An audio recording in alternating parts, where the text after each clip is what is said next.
Hello and welcome to HBMA Live. My name is Brad Lund. I'm the Executive Director of HBMA. And today we're joined by Dave Jakielo and Bob Burleigh. And we're going to be talking about the upcoming Owners and Managers Conference being held in Dana Point, California, which is just about 6 miles south of the national office here in Laguna Beach, California. We're starting on May 2nd and we'll go for through May 4th. I'd like to talk about the venue to start with, because one of the reasons we selected Dana Point was the hotel, the property, which is up overlooking the harbor in Dana Point, as well as the meeting room itself. It's a unique meeting room, and it's layered as if you were at a university. Dave and Bob, you've been at Dana Point before. I think that you probably have some thoughts about the venue, and we'll get into education here in a second, but what comes to your mind when you think about the property we're going to be at in the city of Dana Point? Well, this will be the 7th time that we've held the owners conference in this hotel in that meeting room. And we kept going back for a number of years because we fell in love with the classroom. It allows us, the attendees and the faculty, to see each other and engage more directly. For those who like to hide in the back row and hide behind the people in front of them, it doesn't work very well. But it's a great room. It has electricity and all the technology to plug in, and it's just, for us, it's a better environment for engaging with the audience. It makes you seem more like a professor, doesn't it? It's my only chance. Yeah, and plus the acoustics of the room is so great too. So yeah, you don't have any issues with hearing things or missing things. So it's one of my favorite places to speak, and I'm so glad you were able to secure us to get back there this time, Brad. Yeah, and you recall that room, when you leave the room and go out into the hallway, just on the other side of the glass, there's a big patio that overlooks the Dana Point Harbor, as well as the pool area and that sort of thing. We're going to do a lot of our breaks and lunches out there, weather permitting. It should be quite nice. It's really warming up here, and I think the rain has stopped. So we're looking for some great weather. Yeah, it's ahead of the June gloom. It is, yeah. So we spoke the other day about the Owners and Managers Conference, and one of the comments we've received from attendees often is that there is so much information that it almost gets overwhelming. I expect you have worked with the attendees of the Owners and Managers Conference post-conference before to help them make sense out of how to deal with all the information and data you provide. Could you talk about that for a moment? Well, they'll have our contact information, and as part of attending, they have the right to use the materials in their own presentations with either their clients or their employees. So many times we'll get emails about clarification, or somebody will make a phone call, and we're more than happy to clear up or elaborate on anything that they may need to happen. Because what we find is, once you attend one of our meetings, we're basically friends for life. I always say it's easy to get on our list. It's hard to get off our list. That's a good thing.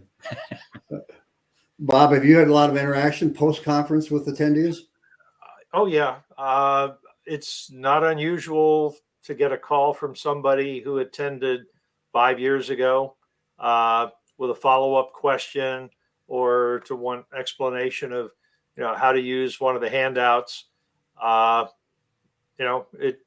It's always good to reconnect with the people that we've gotten to know in the conference. So, it's not about anything that you pay extra for. It's just part of the engagement once you attend. And Dave is the official keeper of the list, but we have people who have attended I think more than 15 times. This is our 28th year doing it. And So we have a lot of alumni who come every year, every other year, every third year to keep up. You know, that brings me to my next question. I was going to ask about that because I looked at the attendee list for the Dana Point meeting, and several of them were at the Wilmington meeting that was just, 6-7 months ago in Delaware. So my question is, your material is always dynamic, ever changing, with some of the key aspects of course, are staples. But can you give us an idea as to why these folks keep coming back again and again? Well, it's like you said, Brad, 80% of the materials changed year to year. There's a couple staples that we keep there and just update, like Bob's benchmark session that everybody needs to be able to drive their business. But of course, those numbers change. But the topics are relevant. Like this year is Chat GPT, AI, what's going on with artificial intelligence and robotics in our industry. So Bob and I try to keep it as fresh as we can. And we've, as some of our attendees know, we have to send them the presentation after the conference because Bob updated it last night with something that just broke. That happened in Wilmington. Yeah, that happens. And so, Oh, yeah. We try to keep it as fresh as possible. But if you're coming back from being there before one year to the next, we guarantee that over 80% is going to be brand new material that you haven't heard of, and it's very topical. Mm-hmm. I'm sure you're going to get to it, Brad, but the newest session we have this year is the first time that we're covering Chat GPT. And we've been finding new information, new articles, new citations by the day. I think I've sent Dave maybe 5 or 6 since Monday because it is evolving that fast. Yeah. So, and you're going to be digging into that topic at the O&M. Absolutely, yeah. And in fact, there was an update last night that Expedia has now integrated ChatGPT into their travel searches, and you can basically correspond in a dialogue with the app and look for flights, hotels, rental cars, itineraries, travel tips, and that's just Expedia. So this is going to revolutionize our society, not just our industry. Just a snapshot of how are you going to talk about this technology integrating into healthcare? Well, I don't want to give away too much. I know. But I was talking to one of my colleagues who is a very active user right now. And he's involved in revenue cycle for a very large health system. He said he basically communicates with the app. It's a little hard to talk about it because it's an inanimate object, but it's not like Siri or Alexa. Anyhow, they were drafting follow-up letters for appeals for claim denials or rejections. And he asked it to write an appeal letter that could then be integrated with mail merge so that all they had to do was download a list of accounts and have it customize the letter to the insurance company before it went out or before it was printed off to go with the claim or the appeal or in an electronic file. So there are some real-time uses for it. We were on the phone the other day, and he said while we were on the phone, he typed in a request that it draft a letter on behalf of a physician who was irate and unhappy with their billing service and didn't provide a lot of detail. And then he read it to me. It was quite starchy, shall we say. Then he said, turn it into a poem. And like instantaneously, it turned the irate letter into a poem. And it was just a way to demonstrate the power of the tool. My wife is a professional writer. She's using it in her business already. So it's remarkable. I'm not going to give away any more, but it will have an effect on the presentation that the attendees see. Boy, I sure wish I would have had that technology when I was in college. Yeah. Well, Yeah, the other thing, we'll touch a little bit too on how it's already being applied clinically by our clients. So what the clients are using Chat GPT for in their offices right now, that you Right. need to be aware of, because you need to know, what material you're getting sent. Is it accurate? Is it so we'll talk about some of the pitfalls that are going on right now too. I see the government is trying to put a cap on this, but I expect the horse is already out of the barn, huh? The genie is out of the bottle. Yes. Okay.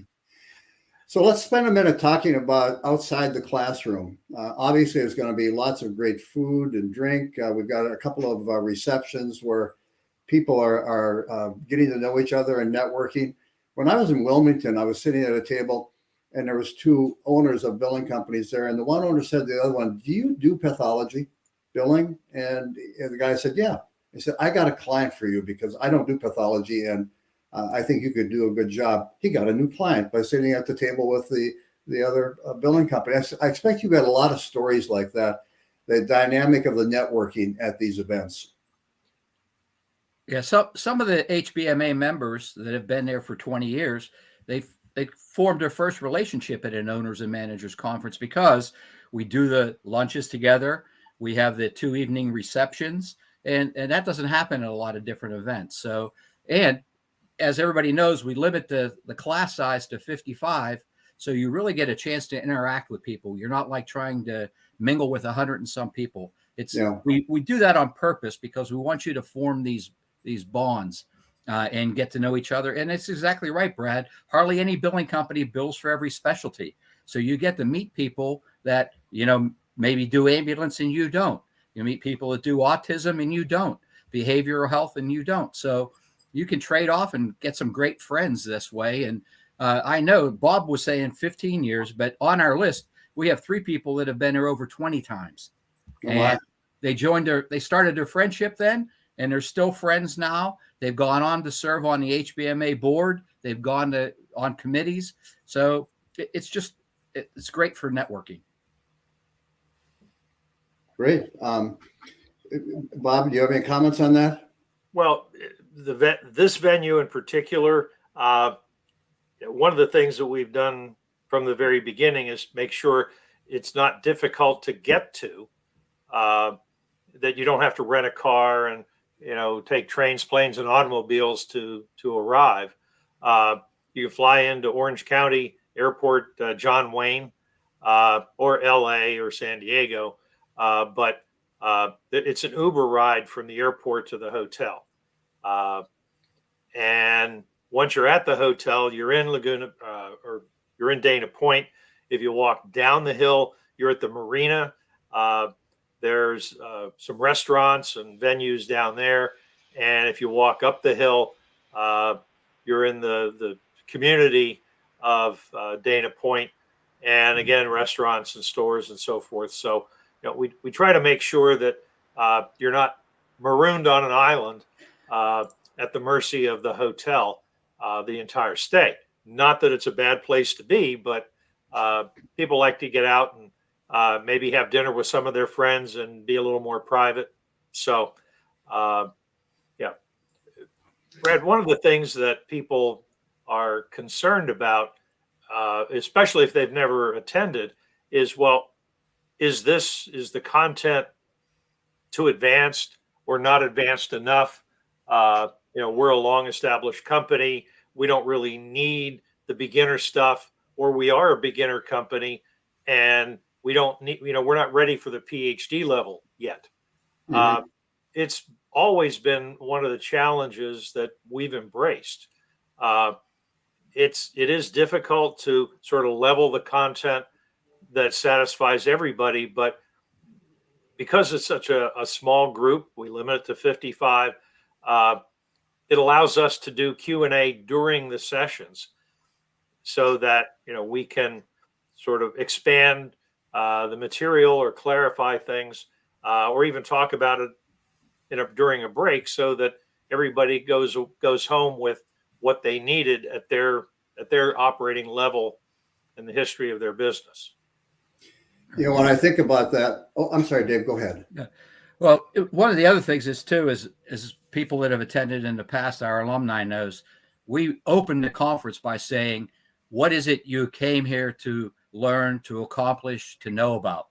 So in addition to all the material that we're going to present, we make a listing of, okay, this person has this specific question, that specific question, and we make sure we cover it during the conference. Also, we recommend people talk to us during the breaks and talk to us during the receptions. And if there's anything that's burning issue that they have, Bob and I will incorporate it. Or if we don't know enough about it, we'll be able to point you as to where you can find out what it is. So that's been a long tradition. That first session we want to make sure that we get a listing of things that you came and traveled for, to make sure that you don't leave without talking about. Yeah. I've been at many of the O&Ms over the years, and not every time, but most times there are lively debates between the attendees and you as faculty, because they have a position, or they have a knowledge base of something that's in conflict with yours.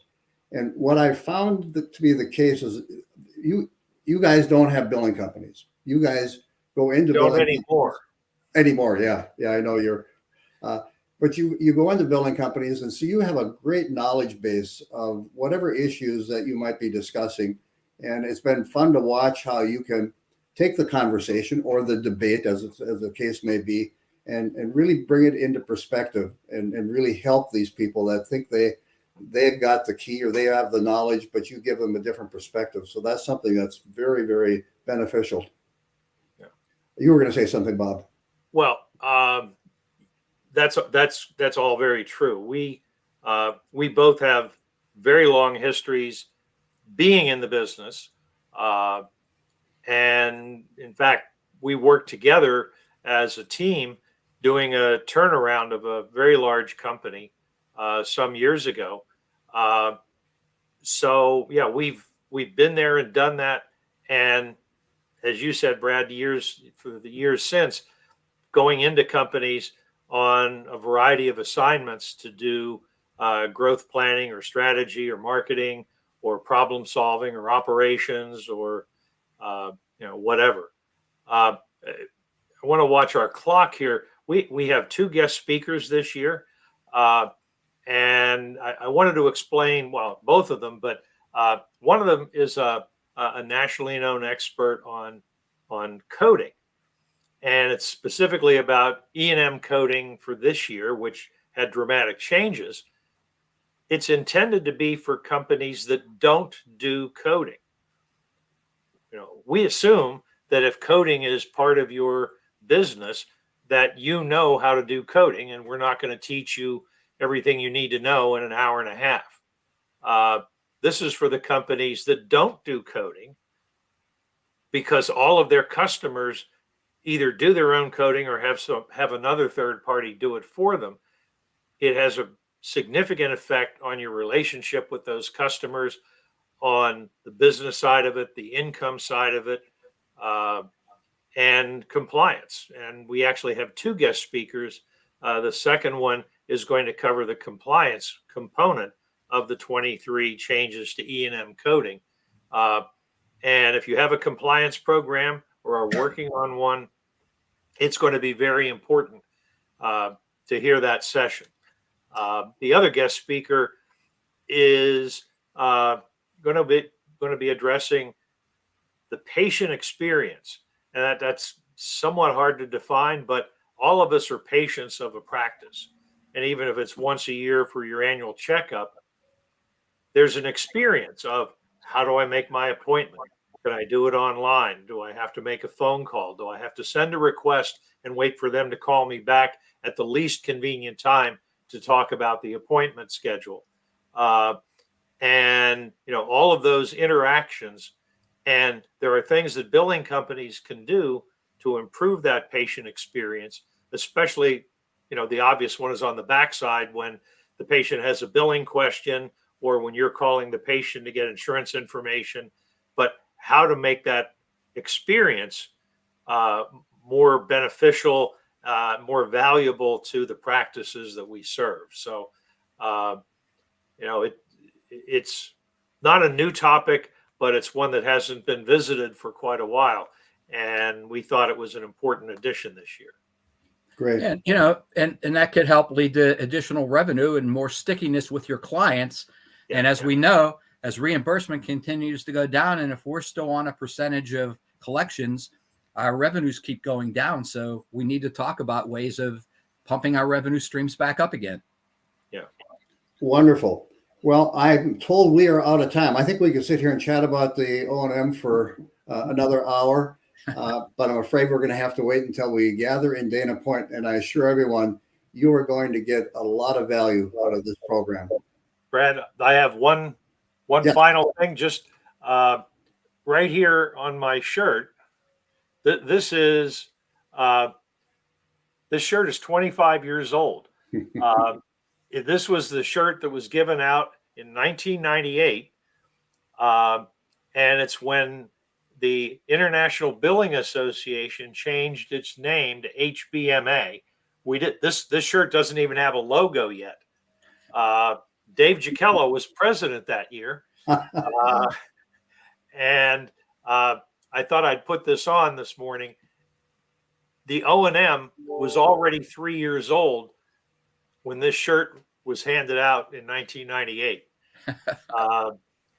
So we've been doing this a long time. We have a very good time, as being part of the industry and being involved with billing companies on a one-on-one level all year long.